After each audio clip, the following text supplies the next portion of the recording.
ইউনূস নিজে খুনি, তার সমন্বয়করা খুনি। আমি যে কথাগুলি বলি রাখো, তোমার রেকর্ড করে রাখো, তোমার প্রতারক, আমার আপত্তি নেই। জি দাদা, জি আপা, পারমিশন দিচ্ছি। জি আপা, থ্যাংক ইউ। ডিজাইন করে সে মানুষ হত্যা করে মানুষের লাশের উপর পা দিয়ে সংবিধান লঙ্ঘন করে অবৈধভাবে তারা ক্ষমতা। আমরা তোমাদের যে দেশে আছো সেই দেশে স্যার ডেনমার্ক আমেরিকা সবাই এখানে আছি আপা, ডেনমার্ক আমেরিকা সবাই আছি আমরা। আপা আপনি এখন আমাদের কিছু নির্দেশনা দেন, আমরা প্রবাসী থেকে কি করতে পারি, এবং বাংলাদেশে আমাদের যে ফ্যামিলি আছে, আত্মীয় স্বজন আছে, আমাদের যে বিভিন্ন দলের নেতৃবৃন্দরা আছে, আমরা কিন্তু অর্থনৈতিক থেকে বিভিন্নভাবে সহযোগিতা করতেছি, যার যেভাবে পারি আমরা। বাকিটা আপা আপনি নির্দেশনা দেন, আপনার নির্দেশনার মতো আমরা কাজ করব বাংলাদেশে এবং প্রবাসে। তোমাদের যেটা করতে হবে, একটা হচ্ছে তোমরা যে দেশে আছো সেই দেশের আইন কানুন মেনে ইউতে, ইউরোপিয়ান ইউনিয়নে, যেখানে তোমার ওখানকার পার্লামেন্টে যেখানে আছো সব জায়গায় এই জনমতটা তৈরি করতে হবে।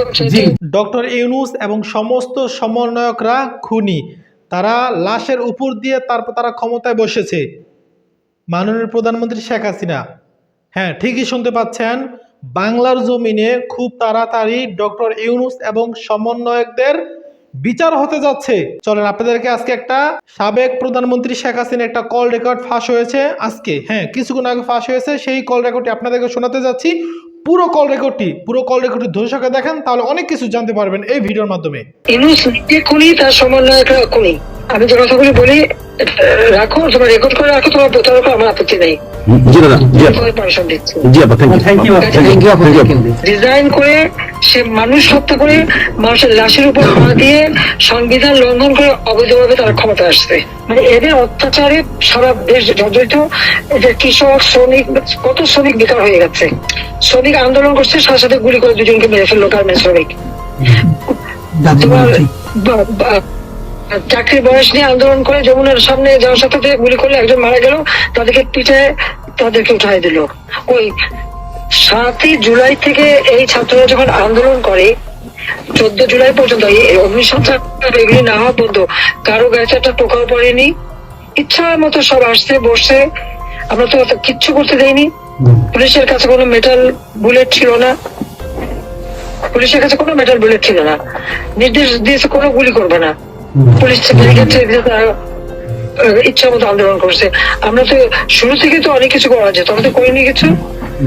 কারণ আমি বলছিলাম যেটা তো কোটা তো ছিলই না।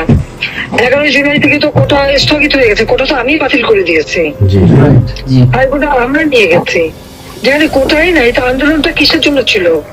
তারপরে আমাদের মন্ত্রীরা বসলো, তাদের সাথে সব দাবি মানা হলো। দাবি মানার পরে আবার এক দফা পরে সেখানে খুন করো, এই তো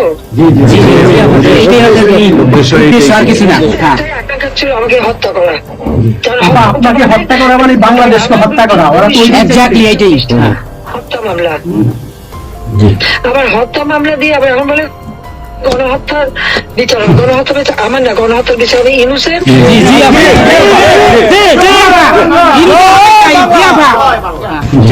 এই সমস্ত খুনের দায় দায়িত্ব ইউনূসকেই নিতে হবে, আর তার সমন্বয়করা। সে যে হত্যার সঙ্গে জড়িত প্রমাণ পাওয়াই যায়।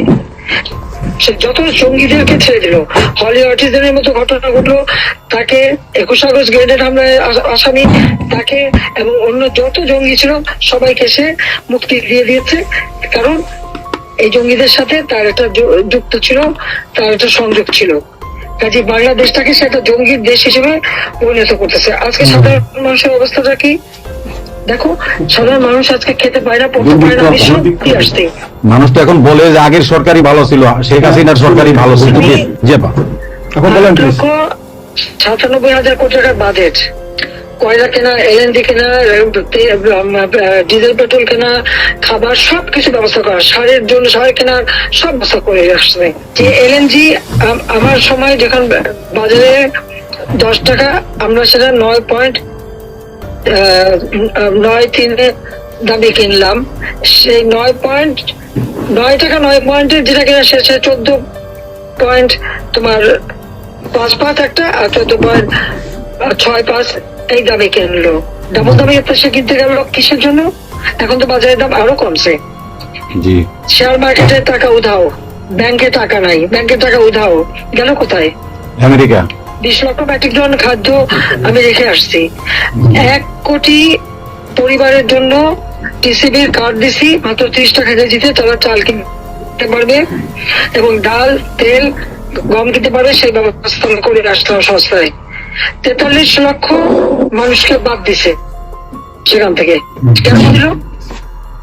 আওয়ামী লীগের সরকার করছে। এদেরকে বাদ দিতে হবে। আওয়ামী লীগের। তার মানে তুমি আরেকটা চেষ্টা করো, 43 লক্ষ আওয়ামী লীগ পেলো, তখন তো 1 কোটি ছিল, তো বাকি তো অন্য দলের। আওয়ামী লীগ তো দল দেখে নাই, আওয়ামী লীগ দেখছে যারাই আবেদন করছে তাদেরই দিয়েছে, সে যে দল মত নির্বিশেষে সবার জন্য। আওয়ামী লীগ মানুষের জন্য করে। এটা আওয়ামী লীগ সরকার করছে এর জন্য আপা। আজকে ছাত্রদেরকে সে তারা বিভ্রান্ত করছে। এখন সাধারণ ছাত্রছাত্রীরা যারা এই বিভ্রান্ত এই খুনিদের সাথে যুক্ত ছিল, আমি তাদেরকে বলবো, তাদের গার্জিয়ানটাকেও আবেদন করেছিলাম, বুঝতে পারছেন না যে কি হচ্ছে, আপনাদের বাচ্চাদের আসতে দিন। তারা দিচ্ছে বাচ্চাদের আসতে। অনেকে তো আপনাদের হারালো, তখন যদি আমার কথাটা শুনতো তো হারাতে হতো না। আজকে তারা নিশ্চয় উপলব্ধি করতে পারছে, সেটা আমি বলবো যে এখন যারা এই সাধারণ ছাত্রছাত্রী আবিজাদের সঙ্গে যুক্ত হয়েছিল তাদের প্রতি আমাদের কোনো ক্ষোভ নেই, কিচ্ছু নেই, বরং তারা লেখাপড়া করতে আমরা সেটা চাই। কিন্তু আমার কথাটা হচ্ছে, আমাদের ছাত্রলীগ করাটা কি অপরাধ? আওয়ামী লীগের সন্তান হচ্ছে তার জন্য কি অপরাধ? তাদের পরীক্ষা দিতে দেবে না, ভাইবা দিতে দেবে না, ইউনিভার্সিটিতে যেতে দেবে না, স্কুলে যেতে দেবে না, কলেজে যেতে দেবে না। What is this? আর এই ছেলে পেলেদেরকে কিভাবে বেয়াদব বানিয়েছে? স্কুলের প্রিন্সিপাল, টিচার তাদেরকে তার জুতোর মালা পরায়, গাছের সাথে বাঁধে, তাদেরকে দিয়ে রিজাইন করায়। লাঠি সোটা নিয়ে জীবন, আমি জানি পৃথিবীতে কোনো দেশে এই ঘটনা ঘটছে কিনা, চিফ জাস্টিস তার বাড়ি হামলা, চিফ জাস্টিসের হামলা। যাদের আত্মসম্মান বোধ আছে তারা থাকে না, উনি সাথে সাথে রিজাইন করে দিছে। কতজন মানে জজ তাদেরকে দেশবাসী ঢুকতে দেবে না, তাদের রিজাইন করার জন্য চাপ দিছে। রিজাইন করার থেকে তাদেরকে কোনো কোর্ট দিতে না, তাদেরকে বাতিল করে দিয়েছে। ইলেকশন কমিশনকে বাতিল, আমাদের মানবাধিকার কমিশনকে বাতিল, আমাদের পাবলিক সার্ভিস কমিশন বাতিল। চাকরি দিতে পারছে না, চাকরি দিতে পারছে না, পাবলিক সার্ভিস কমিশন অচল করে দিয়েছে। এই ছেলেপেলেরা যাবে কোথায়? আজকে তারা কাজ করার সুযোগ নেই। একের পর এক ইন্ডাস্ট্রি বন্ধ, আগুন দিয়ে পুড়িয়ে দিয়েছে ইন্ডাস্ট্রি অথবা বন্ধ করে দিচ্ছে। ব্যবসায়ীরা টাকা আনতে পারেন না, যারা খাবার আমদানি করতে তাদের বিদেশে যেতে দিচ্ছে তাদেরকে হ্যারাস করা হচ্ছে। ইনশাআল্লাহ হবে একদিন, ইনশাআল্লাহ হবে, ইনশাআল্লাহ। আপা 152 জন সমন্বয়কের মধ্যে ওর বিচার আমি করব। একজনকে কিন্তু গুলি করা হয় নাই বা কেউ গুলিবিদ্ধ হয় নাই, গুলিবিদ্ধ হয়েছে সাধারণ জনতা। তার মানে ওরা মারছে এগুলোকে। ইন্ডেমনিটি দিয়েছিল 15 বছর হত্যাকারীদের। আমি বলছিলাম বিচার করবো, আমি বিচার করি নাই, করছি ইনশাল্লাহ। বিচার হবে ইনশাল্লাহ, অবশ্যই। যুদ্ধ অপরাধীদের বিচার জাতির বিচার শুরু করেছিলেন, জিয়াউর রহমান এসে সে বিচার বন্ধ করে দেয়। এই যুদ্ধ অপরাধীদের উপদেষ্টা বানায়, মন্ত্রী বানায়, প্রধানমন্ত্রী বানায়। খালেদা জিয়া তাদেরকে মন্ত্রী বানায়, এরশাদ তাদেরকে এমপি বানায়, আবার ইয়ে বানায়, কি বলে, রাজনীতি করার সুযোগ দেয়, রাষ্ট্রপতি পদে প্রার্থী করে। খালেদা জিয়া ভোট চুরি করে এই খুনিদেরকে পার্লামেন্টে বসায় রচিত। আমি বলছি আমি বিচার করবো, আমি বিচার করতে পারছি, আল্লাহ আমাকে সেই সুযোগ। এই ছাত্র হত্যার জন্য, জনগণ হত্যার জন্য, পুলিশ হত্যার জন্য আওয়ামী লীগের নেতাকর্মী এবং মাইনরিটি, হিন্দু, বৌদ্ধ, খ্রিস্টান কেউ বাদ যায় নাই। আক্রমণ করছে, হিন্দুদের বাড়ি ঘর মন্দির ভাঙছে, বুদ্ধিস্টদের প্যাগোডা ভাঙছে, সেখানেও তাদের ছেলেদের হত্যা করছে সেই খাগড়াছড়ি এবং রাঙামাটিতে। প্রত্যেকের উপরে এরা হামলা করছে, করে করে তাদেরকে মারছে। মাইনরিটিদের উপরে যে অত্যাচার। আবার দাবি উঠায় কি ইসকন নিষিদ্ধ করতে হবে, আর সংবিধান থেকে সেকুলার শব্দ বাদ দিতে হবে। কেন বাদ দিতে হবে? এই সংবিধান জাতির পিতা দিয়ে যাচ্ছেন, এটা লাখো শহীদের রক্তের বিনিময়ে পাওয়া। জি জি এদের কলমে হয়তো জিয়াও এটাকে নিয়ে খেলছে, এসবও করছে, খালদাজিও করছে, কিন্তু আবার আমরা সেই সংবিধান ফিরিয়ে এনেছি, মানুষের অধিকার আমরা নিশ্চিত করেছি। এবং এই সংবিধানেরই 7ম অনুচ্ছেদের গ, অবৈধভাবে অনির্বাচিত কোন কেউ যদি ক্ষমতা যায় তাহলে তার বিচার হবে ইউনুস। তার কোন সাংবিধানিক ভিত্তি নাই, সে অসাংবিধানিক ভাবে অবৈধভাবে ক্ষমতা দখল করছে, ইনশাল্লাহ তার বিচার ওই সংবিধান মোতাবেকই হবে এবং তার ওই চালা চামুন্ডা যে কোনো সাথে আছে আর উপদেষ্টা এবং সমন্বয়কারী সবকটার বিচার বাংলা মাটিতে হবে। ঘুষখোরের কোনো জায়গা নাই বাংলাদেশে আপা। জি আপা। আজকে সারা দেশের মানুষ হাহাকার, জি জি জীবনের নিরাপত্তা নাই, যে কোনো ঘরে ঢুকতেছে অমনি তাদেরকে খুন করে, লুটপাট করে, ডাকাতি হইতেছে, চুরি হইতেছে, ডাকাতি। এই ছাত্র নামদারিরা এমপি হোস্টেলে যে সব তালা ভাঙছে, সব লুট করছে, মন্ত্রীদের বাড়িতে তালা ভাঙছে, লুট করছে, আমাদের প্রত্যেকের গণভবন থেকে শুরু করে সবই তো লুট করছে। এবং ইউনুস নিজেই তো গণভবনে গেছিল লুট করতে, ছবি দেখো না?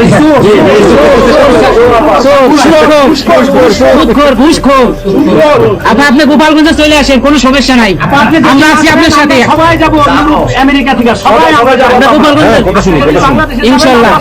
কারাবরণ করবো দরকার হবে। জি আপা। জি আপা বলেন প্লিজ। ওই আগুন দিয়ে পোড়ানোর পরে যেটুকু অবশিষ্ট ছিল সেটা লুট করতে গেছিল, তো তো চোর। জি বড় চোর শুট কর। ঠক। জি আপা। আপা আবার বিচার করবে আমাদের। আপা আচ্ছা আমি বিচার করবে জনতা। জনতা তো করবে, আমরা নিজেরা করবো আপা, নিজের হাতে আমরা করবো। দৃষ্টান্তমূলক ফাঁসি চাই, যেটা জনগণ দেখবে ওই ফাঁসি চাই। যার যার বাড়ি ঘর পড়াইছে করছে, আপা দেশের থেকে সব গরিব মানুষ এখন গ্রামে যাচ্ছে, খাবার পাচ্ছে না, কিচ্ছু পাচ্ছে না, খুব কষ্টে আছে সাধারণ পাবলিক, খুবই খারাপ আপা।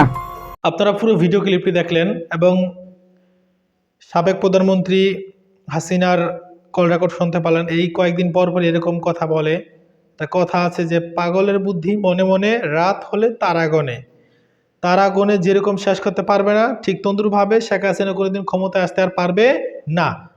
ঠিক আছে, এই যে ভিডিওটা আমি করতেছি, এই যে ভিডিওটা আপনারা রেকর্ড করে সুন্দর করে রেখে দেন, সেভ করে আপনার ফোনে সেভ করে রেখে দেন। কারণ হচ্ছে দেখেন, ডক্টর ইউনূসকে যদি এই মুহূর্তে আপনি নামাতে যান, আপনি পারবেন না। কেন পারবেন না জানেন? কারণ হচ্ছে আপনি মনে করেন না যে শুধু ছাত্র জনতা ডক্টর ইউনূসকে মানে চেপে ধরে রাখছে বা আগলে রাখছে, এটা আপনারা যদি কেউ মনে করে তাহলে আপনি সম্পূর্ণ ভুলের জগতে আছেন। ডক্টর ইউনূসকে সম্পূর্ণ এই ছাত্র জনতা কিন্তু আগলে রাখে নাই, বরং বাংলাদেশে আওয়ামী লীগ ব্যতীত যত দল আছে, যত মত আছে, মানে সাধারণ জনগণ হতে বিএনপি, জামাত, এরা তো মানে বোঝেনি তো কি পরিমাণ শক্ত হাতে এই ডক্টর ইউনূসকে ক্ষমতায় রাখছে। কারণ আছে না? অবশ্যই হ্যাঁ, কারণ আছে। কারণটা কি? কারণ হচ্ছে যে এই মুহূর্তে যদি ডক্টর ইউনূস ক্ষমতাচ্যুত হয়, ক্ষমতা হারিয়ে ফেলে, তাহলে জামাতের অস্তিত্ব পর্যন্ত থাকবে না, বিএনপির অস্তিত্ব পর্যন্ত থাকবে না। এতদিন তো 2-4টা মানে শেখ হাসিনা থাকতে তো 2-4টা জায়গায় একটু কথা বলছে বা মিটিং বিভিন্ন জায়গায় করছে, সেইটুকুও পর্যন্ত করতে পারবে না। সব মানে এতদিন এখন পর্যন্ত কিন্তু আওয়ামী লীগ ওরকম বিচার এখন পর্যন্ত করতে দেখা যায়নি।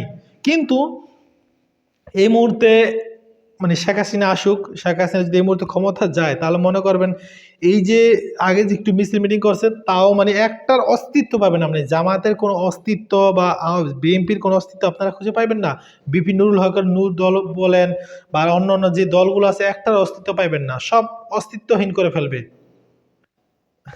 সেটা কল্পনা করা যায়। তার মানে বোঝা গেল যে ডক্টর ইউনূসকে কোনো দলই চায় না সে নেমে যাক, তবে অন্য দল মানে বিএনপি, জামাত, এরা চায় যে তাড়াতাড়ি নির্বাচন হোক, কিন্তু নির্বাচনের আগ পর্যন্ত কোনোভাবেই ডক্টর ইউনূসকে তারা নামাবে না। মানে আওয়ামী লীগ ব্যতীত যত দল আছে, জামাত, বিএনপি, তারপরে ইসলাম আন্দোলন বলেন, আর অন্য যে দলগুলো আছে, সমস্ত দল কোনো দলই চায় না যে ডক্টর ইউনূস তিনি ক্ষমতাচ্যুত হয়ে যাক। এটা কোনো মানে চায় না, কেউই চায় না। তাহলে কি বুঝলেন? তাহলে বুঝলেনটা কি? এত সহজ নামানো। শুধু তাই নয়, সাধারণ জনগণ দেখেন এরপর সাধারণ যে জনগণ আছে সেই সাধারণ জনগণ তো আছেই। কারণ হচ্ছে দেখেন এক একটা, ওই গত কয়েকদিন আগে ঢাকাতে একটা মিছিল সমাবেশ করতে গেছিল, বিশাল সমাবেশ করবে আওয়ামী লীগের, মানে তারা ওখানে জমা হতেই পারে না। এর আগেই মানে ছাত্র জনতা এবং সাধারণ জনগণ, বিএনপি, জামাত সমস্ত দলের লোকগুলো তারা সেই মাঠটাকে দখলে নিয়েছে। দখল নিয়ে তারা কি করছে, বাস সেখানে আর আওয়ামী লীগ যাইতে দেয় না, তাও 2-4টা গেছে একদম পুরা কেল্লা খতম করে দিয়েছে। তো যাক ভাই, আমরা হাসিনার বিরোধী না, তবে তিনি যেই পরিমাণ অত্যাচার, জুলুম, নির্যাতন মানুষের উপর করেছে, গুম খুম, হত্যা, রাহাজানি, দেশের টাকা পাচার, আমরা চাই এগুলোর জন্য অনুতপ্ত হোক, এগুলোর জন্য অনুতপ্ত হয়ে তারপর তিনি দেশে ফিরে আসুক, আমরা চাই। তো যাকার কোনো কথা নয়, ভিডিওটি বেশি শেয়ার করবেন। একটা কথা আছে, গত কয়েকদিন আগে এই যে ছাত্রলীগের যে সাদ্দাম আছে, ওই সাদ্দামের কথাটা বলেছিল সম্ভবত তারেক রহমানের তাকে ইঙ্গিত করে কথা বলেছিল যে দেখা না দিলে বন্ধু কথা কইও না, দেখা না দিলে বন্ধু কথা কইও না, এরকম একটা কথা বলেছিল সাদ্দাম। তো এই কথা কিন্তু এখন বর্তমানে সার্জিস আলম হতে শুরু করে সমন্বয়করা বা অন্যান্য দলের নেতা কর্মী তারা কিন্তু বলতেছে যে দেখা না দিলে বন্ধু কথা কইও না। অর্থাৎ শেখ হাসিনা বাহিরে দূরে বৈশা পটর করবে, দুদিন কল রেকর্ড ফাঁস করবে, আর এগুলো বসে আনে মানুষ শুনবে, এগুলো তো ভালো লাগে না। এই জন্য বলছে যে কথা না বললে বন্ধু, দেখা না দিলে বন্ধু কথা কইও না, তাদের দিয়ে তাদেরকে ঘায়াল করা। তো যাক, বার কোনো কথা নয়, ভিডিওটি একটু বেশি শেয়ার করে দিবেন, এই অনুরোধটুকু আপনাদের কাছে করতেছি। আল্লাহ হাফেজ।